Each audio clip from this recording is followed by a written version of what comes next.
Bonjour, c'est Steve, j'espère que vous avez la forme. Alors comme vous pouvez le constater, je ne suis pas dans une pose très conventionnelle pour faire une vidéo, mais ça tombe bien, puisqu'aujourd'hui on va parler de lâcher prise. Et je pense que c'est une thématique qui vous parle beaucoup, en tout cas qui parle beaucoup au public hypersensible, parce qu'on est souvent amené à avoir des pensées qui tournent en boucle dans notre tête. Un petit peu comme un chien qui ne veut pas lâcher son os. Lorsqu'on a une pensée qui nous obsède, on la tourne dans notre tête, on la décortique, on la retourne dans tous les sens et on pense, en tout cas on a cette fausse croyance que ça fait avancer le schmilblick. Alors c'est une fausse croyance parce qu'on est tout seul avec notre pensée, on est tout seul à émettre des hypothèses ou plutôt à prendre nos hypothèses pour des vérités et on n'est pas vraiment confronté à la réalité en fait. On est entre soi et on est en train de broyer du noir. Et ça peut vraiment être quelque chose d'énergivore, où on peut tirer nos propres conclusions, à faire des supputations comme ça, et qui sont parfois très loin de la réalité.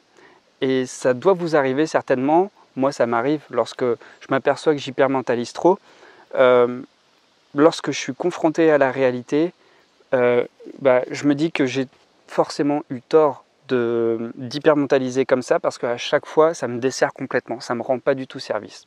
Alors j'espère que je vais pouvoir continuer à faire la vidéo sans être agressé par cet insecte qui me tourne autour, mais ça devrait le faire maintenant. Alors qu'est-ce qui peut amener à cette hypermentalisation comme ça? Ça peut être quelque chose de saisissant qui vous marque au fer rouge et qui génère vraiment une pensée obsessionnelle. Vous essayez de vous refaire le film dans votre tête. Il y a une situation qui vous a marqué, ou en tout cas une situation dans laquelle vous vous êtes senti impuissant, et vous vous refaites le film. Une fois que vous êtes rentré chez vous, quelqu'un vous a dit quelque chose de déplacé au travail, ça vous a peut-être tellement surpris, en tout cas subjugué, que vous n'avez pas su quoi dire, vous n'avez pas su quoi répondre, vous n'avez pas su quelle posture avoir. Et en fait, le truc travaille dans votre tête tout le temps du trajet pour revenir chez vous, ensuite tout le temps du repas, et puis tout le temps de la soirée, et ensuite tout le temps de la nuit. Vous ressassez le truc dans votre tête, et vous n'êtes que dans votre tête, vous n'êtes pas dans votre corps. C'est ça le gros problème. Et il y a certaines personnes qui pensent rester dans un processus de réflexion sain.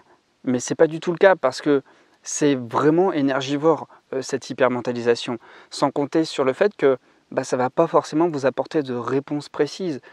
Qui a déjà décrété que le fait de ruminer, de broyer du noir, d'hypermentaliser, aidait la personne dans son équilibre personnel? Au contraire, ça fait que coûter beaucoup d'énergie, parce qu'on passe beaucoup d'énergie à être dans notre tête. Pendant ce temps-là, on n'est pas présent. Déjà, on n'est pas présent à soi, on n'est pas ancré dans notre propre corps. Et puis, on n'est pas présent avec ce qui se passe autour de soi. On est dans sa tête, on est en train de rejouer une partie qui n'a plus lieu. Et on n'est pas présent avec les autres non plus. Ce qui nous empêche d'être là dans le moment, ici et maintenant, de profiter, et puis d'assimiler la chose, de l'intégrer, de l'accepter, de l'accueillir.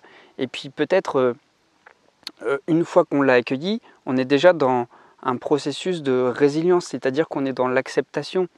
On peut ressentir de la douleur ou de la tristesse ou même de la colère par rapport à un fait, par rapport à un événement qui s'est passé autour de soi. Mais déjà, accepter, accueillir cette tristesse, cette surprise ou cette colère, c'est déjà l'accepter. Et une fois qu'on l'accepte, on est déjà résilient par rapport à cette situation et on l'a déjà digéré, assimilé, intégré. Et dès lors qu'on est passé par ce processus, on est beaucoup plus solide ensuite pour faire face à cette situation. Mais on ne va jamais intégrer un événement, un fait, quelque chose qui nous a fortement marqué, en essayant de rejouer la partie dans sa tête. Comme je vous l'ai dit, on peut rester comme ça. Il y a beaucoup de personnes qui se complaisent même à rester comme ça, à rester dans cette furie mentale, dans ce tourbillon où on ressasse des pensées en permanence. Mais c'est vachement coûteux, ça fait vachement de mal à la santé, on dépense beaucoup d'énergie. Alors pour certains, c'est même un mode de fonctionnement, celui de rester tout le temps dans sa tête, celui de toujours refaire les choses. L'idée ici, c'est vraiment de sortir de sa tête pour pouvoir s'ancrer beaucoup plus facilement. Et réaliser que la rumination n'a jamais à la résolution d'un problème. Quand vous êtes dans la rumination, vous êtes statique. Quand vous êtes statique, vous n'êtes pas ancré, vous n'êtes pas dans votre corps, vous êtes dans votre tête. Je le répète très souvent dans les vidéos, votre énergie est inégalement répartie. C'est-à-dire qu'elle est davantage dans la sphère corticale que partout dans votre corps en fait. Donc il faut bien avoir de l'énergie dans sa tête pour avoir une tête bien faite, une tête qui réfléchit bien, mais il faut aussi avoir de l'énergie dans son corps pour tous les organes vitaux, pour bien digérer, pour bien se mouvoir, pour être tout simplement bien dans sa peau. Alors pour ça, il y a évidemment la cohérence cardiaque qui va pouvoir vous aider très facilement. Vous en faites 5 minutes 3 fois par jour. Généralement, je le conseille de le faire avant les repas. Vous pouvez en faire le matin au lever. Et puis vous pouvez en faire juste avant de déjeuner. Et le soir, soit juste avant de dormir ou soit juste avant de dîner. Vous allez voir déjà, ça va vous aider à bien digérer. Ça va vous aider aussi à avoir des pensées beaucoup plus saines. Et vous allez constater que l'énergie n'est pas bloquée uniquement dans votre tête. Alors je peux comprendre que c'est difficile parfois d'avoir ce processus-là lorsqu'une personne au travail vous a dit des choses qui ne se disent pas, des choses complètement déplacées. On peut être en colère. Mais à ce moment-là, si vous avez vraiment un trop plein d'énergie, un trop plein de colère, écrivez, défoulez-vous, dites tout ce que vous avez à dire sur un bout de papier. Faites de l'écriture automatique quelque chose où vous allez pouvoir libérer vos pulsions et ensuite débarrassez-vous de ce papier. Brûlez-le, déchirez-le, mettez-le à la poubelle, piétinez-le, faites-en ce que vous voulez. Quelque chose vous a énervé aussi, vous prenez un oreiller et vous hurlez dans cet oreiller. Ça va vous faire du bien également. Ce trop plein d'énergie, il ne faut pas qu'il reste en vous, d'accord ? Et très souvent, on a tendance à le canaliser juste en restant dans sa tête. Et il faut que ça sorte. Alors si vous pouvez crier dans les bois chez vous, eh ben faites-le. Criez dehors, criez dans la nature. Si c'est plus compliqué que vous êtes dans un appartement, ne faites pas comme cette âne qui crie très fort juste derrière moi, mais criez dans un oreiller. Putain, il m'a surpris. Ça vous fera du bien. Alors, qu'est-ce qu'il y a encore ? Il y a sortir en pleine nature. Ça va vous faire du bien. Je le répète souvent, vous le savez, tout le monde le sait, mais qui le fait ? D'avoir ce réflexe de changer d'environnement immédiatement. Vous êtes dans un contexte qui vous a pris la tête. Vous rentrez chez vous, vous continuez de vous prendre la tête. Souvent, c'est les lieux aussi qui formatent les pensées. Et vous décorrélez, vous détachez de ces pensées-là, ça va passer peut-être par changer de lieu, changer d'environnement. Parfois une balade dans les bois, marcher le long d'un cours d'eau, ça fait énormément de bien. Donc n'hésitez pas à varier les environnements naturels évidemment.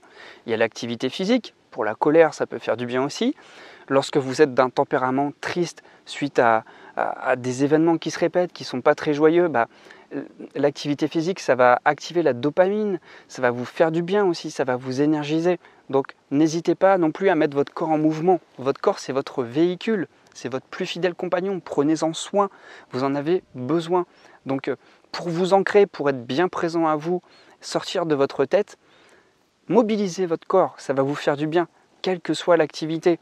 Je n'ai pas d'activité précise à vous donner, mais ne serait-ce que marcher. Même marcher après un repas, ça fait du bien. Après, il y a la course à pied, la natation, c'est génial parce qu'on peut faire beaucoup d'efforts sans qu'il y ait de choc pour le corps. C'est une activité qui est douce pour le corps et qui est parfaitement complète. Ça travaille tout, ça travaille la respiration, ça travaille le cardio, ça travaille tous les muscles du corps sans qu'il y ait de percussion. Donc vous allez rarement vous faire mal en faisant de la natation. Il y a la nourriture saine aussi. Lorsque vous mangez de la nourriture acidifiante, tout ce qui est pizza, burger, frites, soda, forcément ça va avoir un effet délétère sur vos organes. Et on est ce qu'on mange. Je ne vais pas vous répéter ça, vous le savez déjà, mais si vous voulez être bien dans votre tête, favorisez aussi une digestion saine. Plus vous allez avoir une alimentation qui favorise une bonne digestion, et moins votre corps aura besoin d'énergie pour cette digestion. Vous l'avez remarqué, plus vous mangez mal, et plus ça demande de l'énergie, et plus vous êtes patraque après un repas où vous avez poussé le bouchon un petit peu trop loin. Dans votre quotidien, vous devez avoir une habitude, en tout cas une bonne moyenne de repas, où vous favorisez une digestion saine pour éviter que ça vous bouffe trop d'énergie. Et si ça bouffe trop d'énergie, là, ici, dans le bidon, dans le corps, vous allez voir que vos pensées vont commencer à être négatives. Je ne sais pas si vous aviez vu le documentaire il y a une dizaine d'années, même plus 15 ans, qui s'appelle Big Size Me. Un gars qui s'est prêté comme cobaye et qui a décidé de se taper plus d'1 mois de McDo matin, midi et soir. Donc c'était quelqu'un qui était physiquement très bien constitué, et au bout de plusieurs jours, il commençait à constater que ses idées devenaient négatives à force de mal manger. Donc ne négligez pas l'alimentation, ça compte énormément. Ça ne vous empêche pas du tout d'être bon vivant, mais simplement considérez vraiment votre assiette. C'est aussi un facteur très important. Il y a un autre type de consommation aussi qui est extrêmement important, c'est le contenu que vous allez consommer. Lorsque vous consultez votre iPhone pour regarder cette vidéo, mais j'imagine que vous n'allez pas regarder que cette vidéo, vous allez regarder du contenu vidéo sur YouTube, sur Instagram, vous consultez peut-être les informations. Il y a du contenu qui peut être très énergivore sur le plan mental, ou en tout cas qui peut mettre de l'huile sur le feu si vous avez déjà les pensées qui tournent en boucle. Je vous donne un exemple, ce qui peut être mon cas d'ailleurs. Je suis très touché par l'écologie, par les drames qui sont en train d'arriver sur le réchauffement climatique, avec les stress hydriques que l'on connaît actuellement. Et moi j'ai cette fâcheuse tendance à beaucoup m'informer là-dessus, et je m'aperçois que ça favorise le soir en tout cas la rumination mentale, à me poser plein de questions, à me demander comment sera le monde en 2030, en 2040, en 2050. Et puis comme je me pose ces questions, je regarde des documentaires scientifiques là-dessus. Et le fait de regarder ces documentaires me pose encore plus de questions. Et je ne dis pas qu'il faut rester ignorant dans la vie, je ne dis pas qu'il faut rester comme ça distant par rapport aux choses. Simplement, il faut savoir s'informer juste au bon moment. Et être dans une énergie où on est catastrophé par rapport à tout, je ne pense pas que ce soit la bonne solution non plus. Être informé, c'est suffisant. Être conscient de ce qui se passe, c'est suffisant. Après, j'avoue, il y a peut-être quelque chose qui est très maso dans le fait de vouloir se faire peur quelque part. Vous voyez ce que je veux dire? Et je pense que les réseaux sociaux, les chaînes d'information savent très bien alimenter tout ça. Donc, ayez de la distance par rapport à ça, faites une diète s'il le faut. Moi, ça m'arrive de temps en temps de faire une diète par rapport à ça. Et d'ailleurs, là, je suis en voyage et je regarde beaucoup moins les médias et ça me fait un grand bien. Et si vous pouvez le faire, vraiment, faites-le. Ça abaissera aussi votre niveau de suractivité mentale. Et puis, il y a l'environnement relationnel qui va vous aider aussi à vous changer les idées, qui va aussi vous aider à lâcher prise. Si vous êtes avec des personnes qui viennent tout le temps alimenter votre moulin mental, ça ne va jamais vous aider. L'idée ici, c'est de rencontrer de nouveaux visages, de nouvelles personnes, avec de nouvelles énergies qui forcément vont vous apporter de nouvelles perspectives. Et c'est ça qui est génial dans les relations, c'est que, je le répète aussi régulièrement, c'est qu'on est la moyenne des 5 personnes que l'on fréquente le plus. Amusez-vous à faire ça, amusez-vous à observer, à changer comme ça pendant quelques semaines de relations. Ça ne veut pas dire abandonner les personnes que vous aimez bien, ça veut dire faire l'effort de fréquenter davantage des personnes avec qui vous n'avez pas forcément l'habitude de passer beaucoup de temps. Faites cet exercice, ou plutôt cette expérience, et vous allez constater que vos pensées vont changer. Et si vous êtes avec des personnes qui ont un tempérament négatif, qui ont un tempérament propice à la rumination, évidemment, ça ne va pas vous aider. Donc, choisissez des personnes qui vont aller dans le sens d'une bonne santé mentale autour de vous. Et je suis sûr que vous pouvez en trouver. Et si vous n'en trouvez pas, eh bien, choisissez des lieux, choisissez des activités qui vont vous aider à choisir, en tout cas à rencontrer ces bonnes personnes. Et puis aussi, il y a un truc que j'aime bien, le dernier élément pour lâcher prise facilement, c'est de choisir une activité où vous mettez les pieds à un endroit qui vont créer une rupture de pattern avec le quotidien que vous êtes en train de vivre. Peut-être que vous vivez une grosse déception amoureuse. Là, en effet, c'est compliqué de lâcher prise, de ne pas y penser, même si vous mangez mieux, même si vous faites du sport. Vraiment, là, ce qui peut être intéressant, c'est de faire vraiment une réelle rupture de pattern. C'est-à-dire changer du tout au tout son quotidien du jour au lendemain. Ça peut être radicalement changer son mobilier de place, changer ses meubles de place dans la maison. Ça peut être, si vous en avez la possibilité, choisir une destination et partir pour plusieurs semaines. Si vous avez cette possibilité de travailler à distance, n'hésitez pas, ça change vraiment les idées. En tout cas, moi je le pratique assez souvent. ça reconditionne une énergie, un état d'esprit, un cerveau, ça fait vraiment du bien. Donc profitez-en. Ça peut être un truc un peu déconnant, mais hyper intense et qui peut vraiment être efficace, comme par exemple un saut en parachute, un saut en élastique. Là, vous allez vraiment vivre un truc intense qui va vraiment couper avec le quotidien que vous pouvez vivre. Ça ne veut pas dire que ça va effacer ce que vous avez vécu précédemment, ça veut dire que vous allez faire beaucoup de place, vous allez créer beaucoup d'espace parce que vous avez vécu un ascenseur émotionnel ou une émotion très forte dans un laps de temps très court. Et c'est un peu comme si sur une partition musicale, il y avait une grande pause ou un grand silence. Et ça aère, en tout cas, ça va aérer votre partition, ça va vous faire du bien. N'hésitez pas à faire quelque chose, je vous ai donné des exemples à moi qui me parlent, mais peut-être que vous allez trouver vos propres exemples, quelque chose qui crée vraiment une réelle rupture de pattern avec le quotidien que vous vivez ici et maintenant. Maintenant, j'ai un dernier conseil à vous donner, un conseil naturel que je conseille très souvent d'ailleurs dans les consultations en coaching. Ce dernier conseil, c'est de prendre du bourgeon de figuier. Le bourgeon, c'est comme des huiles essentielles, ça s'appelle de la gémothérapie. Vous connaissez certainement, c'est du macérat de bourgeon. Vous pouvez en prendre 2 fois par jour. Les indications sont précisées sur la boîte. Ça doit être une quinzaine de gouttes, si je me souviens bien, 2 fois par jour, matin et soir. Vous allez voir, le bourgeon de figuier a cette propriété déjà de favoriser tout ce qui est en lien avec la sphère intestinale parce que l'énergie va être rééquilibrée dans votre corps. C'est-à-dire que ça va vous aider à baisser les ruminations mentales, à baisser l'énergie qu'il y a dans la sphère corticale pour la répartir de manière plus juste dans tout votre corps. Ça ne coûte pas si cher, ça ne coûte rien d'essayer, vous n'avez pas grand-chose à perdre, donc faites le test.